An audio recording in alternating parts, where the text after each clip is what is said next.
"You're too ugly to love."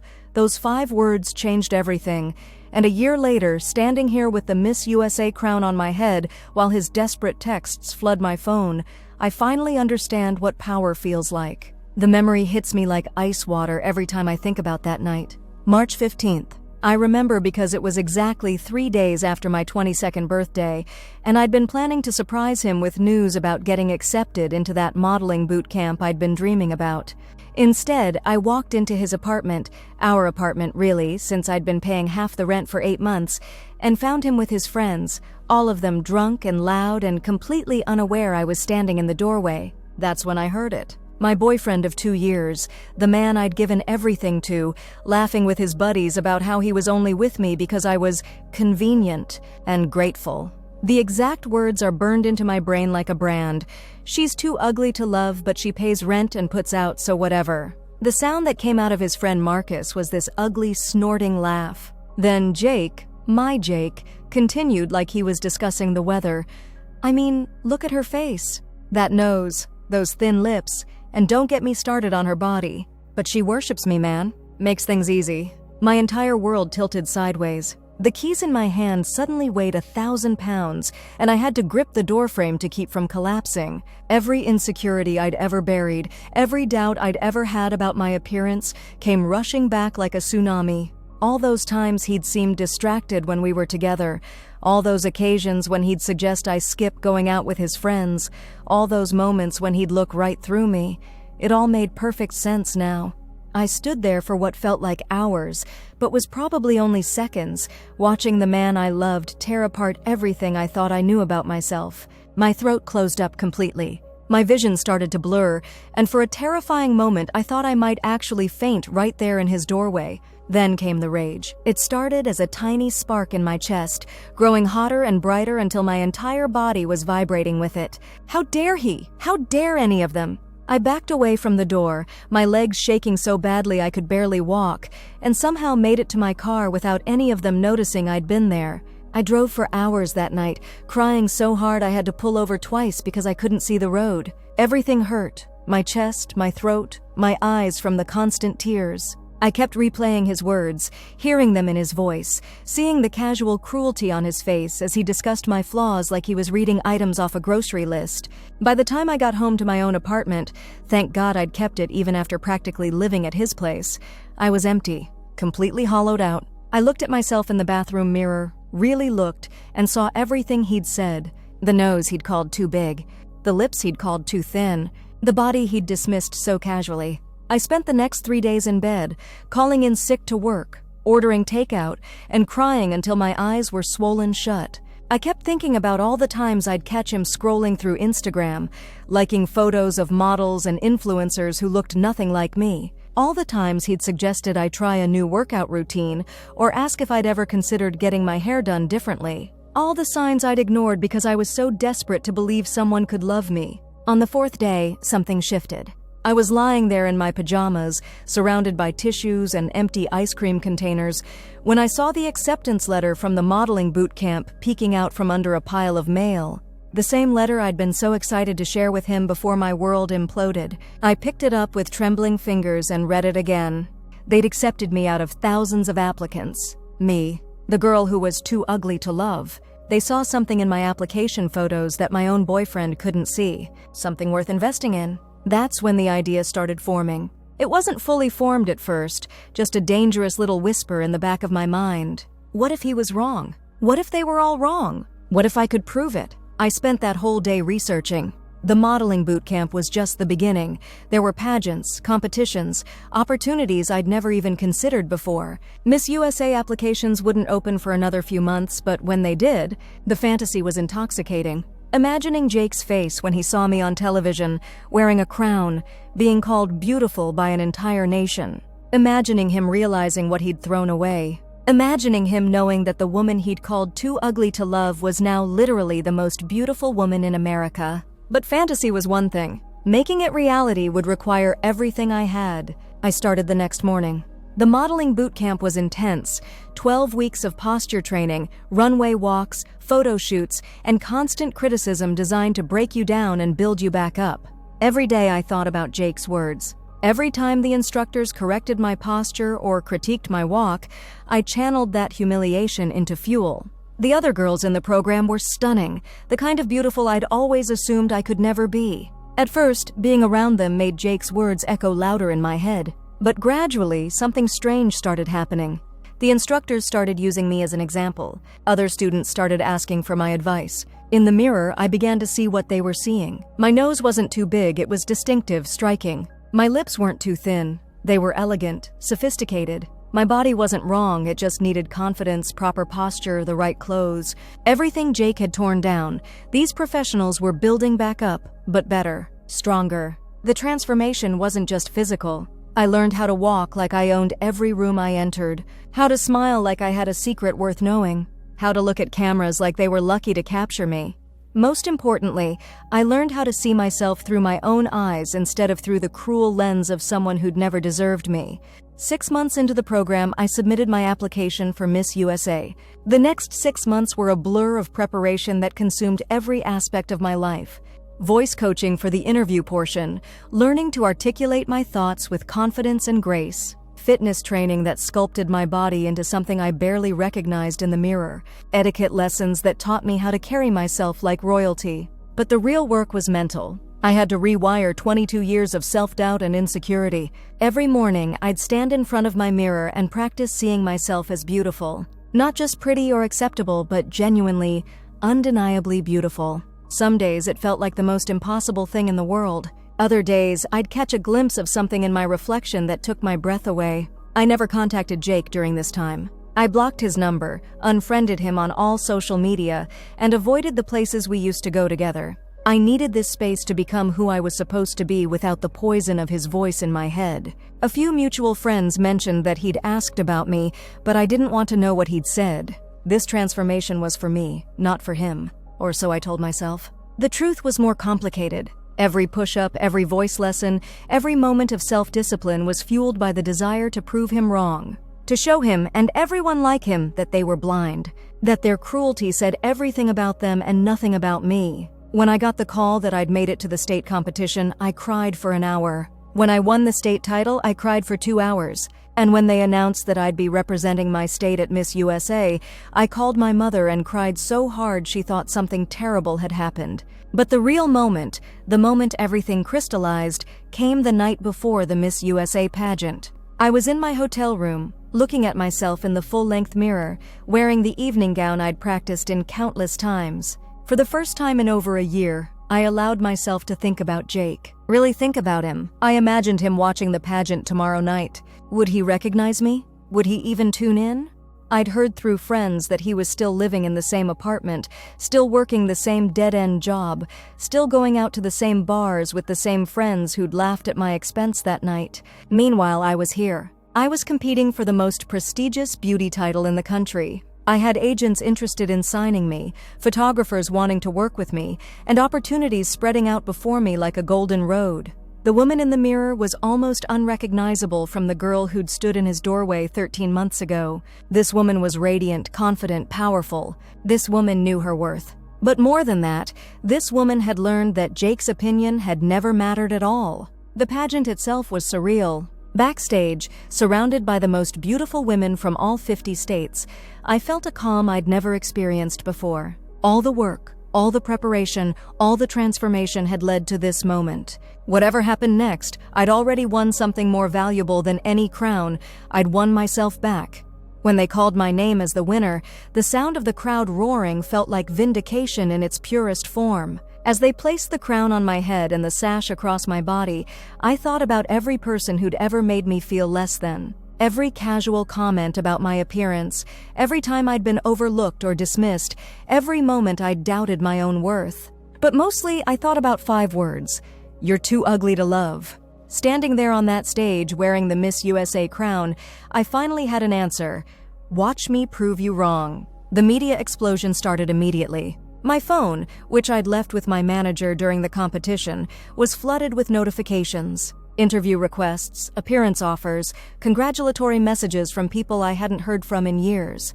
And buried among all of it, like a ghost from my past, were 12 missed calls and 47 text messages from Jake. I didn't read them that night. I was too busy celebrating, too caught up in the whirlwind of victory and vindication. But the next morning, alone in my hotel room with my crown sitting on the nightstand like proof that dreams can come true, I finally looked at what he'd sent. The progression of messages told its own story. The first few were disbelief. "Holy shit, is that really you on TV?" Then came the backtracking. "I always knew you were beautiful. I was just too stupid to appreciate it." Then the desperate pleading, "Please call me back, we need to talk." And finally, the pathetic begging, "I love you. I've always loved you. I made a mistake." I read every single message, feeling nothing but a cold, distant satisfaction. Here was the man who'd called me too ugly to love, now desperately trying to convince me that he'd never meant it. Here was the person who'd laughed about my flaws with his friends, now claiming he'd always seen my beauty. The lies were almost insulting in their transparency. But what struck me most wasn't his desperation, it was how little I felt about it. I'd spent so much energy planning this moment, imagining his reaction, fantasizing about his regret. Now that it was here, it felt almost anticlimactic. He seemed so small, so irrelevant to the woman I'd become. Still, I'd come too far not to finish what he'd started. I crafted my response carefully, typing and deleting several drafts before settling on something that felt right. "Jake, I saw your messages. I think there's been a misunderstanding. You said I was too ugly to love, and you were absolutely right. The woman you knew was too ugly to love, too insecure, too desperate for approval, too willing to accept crumbs instead of demanding the feast I deserved. That woman died the night I heard you laughing about her with your friends. The woman wearing this crown is someone entirely different, someone who learned that your opinion never mattered at all. Please don't contact me again." I stared at the message for a long time before hitting send. There was something final about it, like closing a door I'd been holding open for too long. His response came within minutes. "Please just let me see you.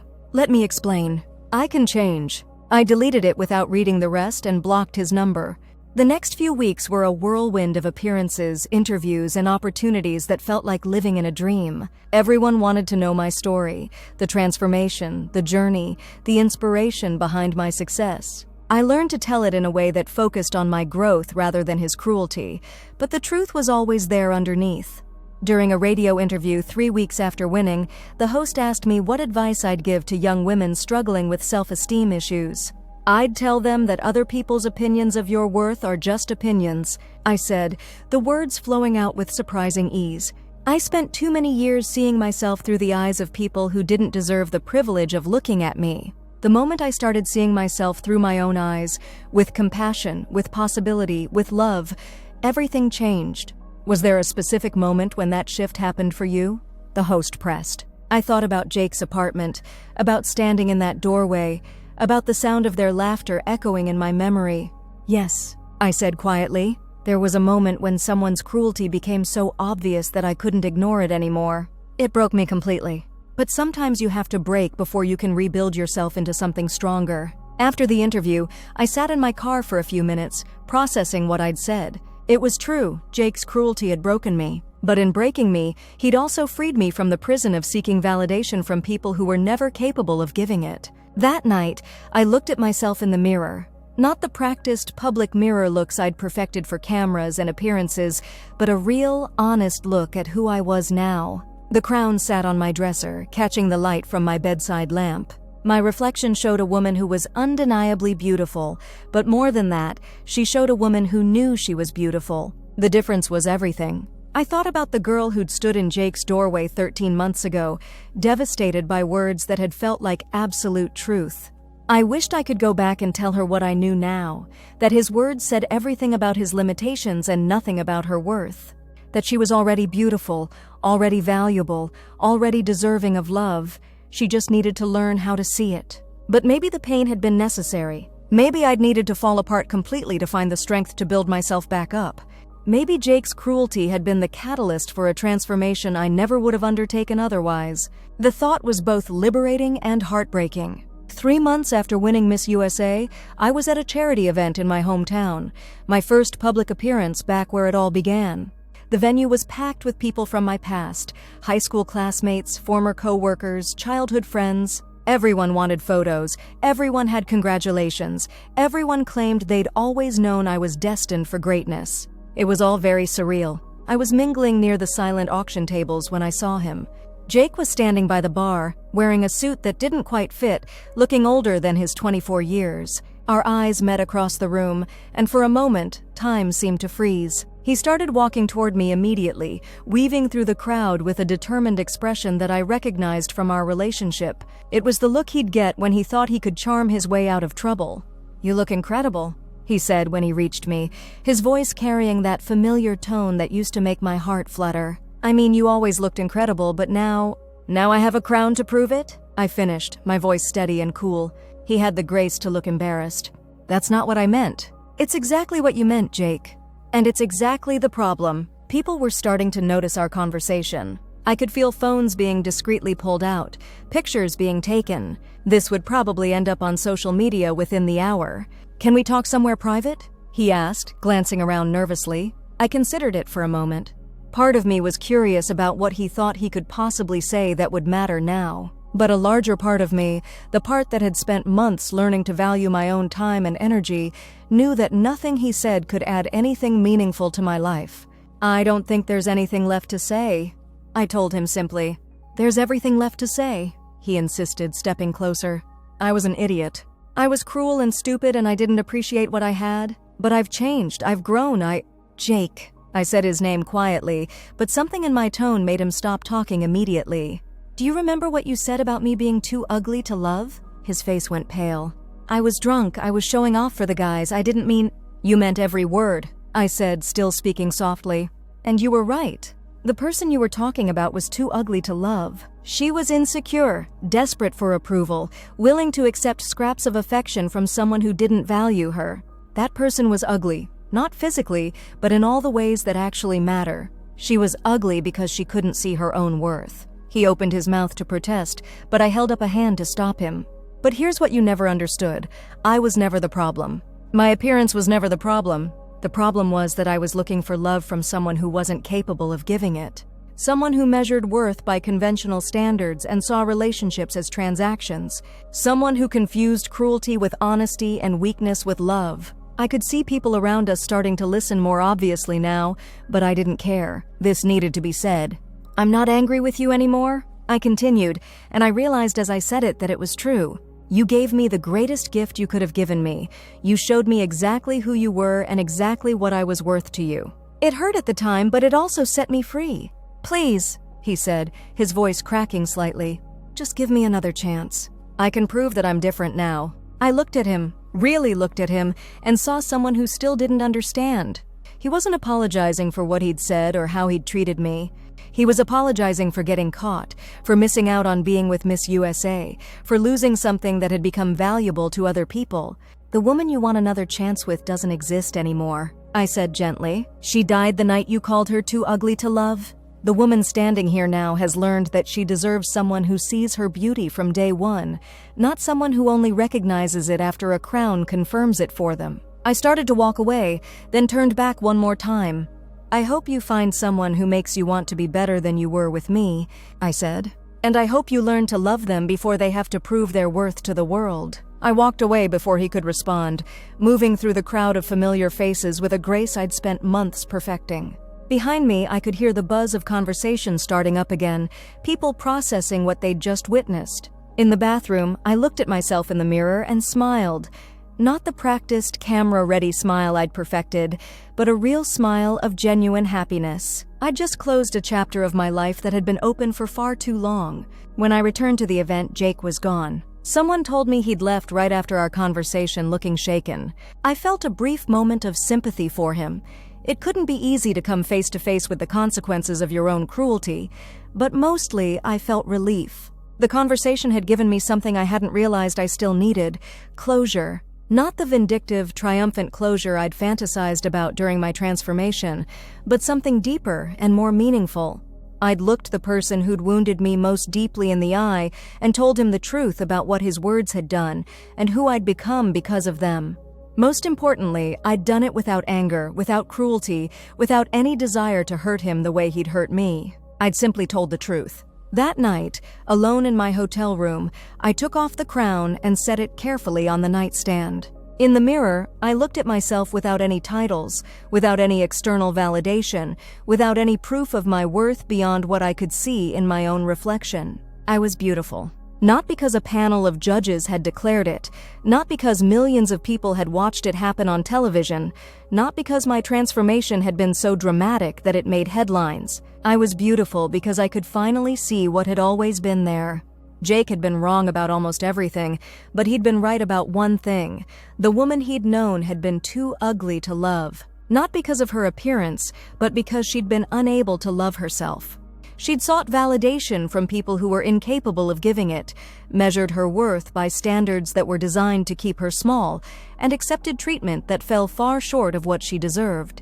That woman was gone now, replaced by someone who understood that beauty wasn't something you earned or proved or won in a competition. Beauty was something you recognized in yourself and then shared with the world. The real victory wasn't the crown, wasn't the transformation, wasn't even Jake's desperate attempts to win me back. The real victory was learning to see myself with compassion instead of criticism, possibility instead of limitation, love instead of judgment.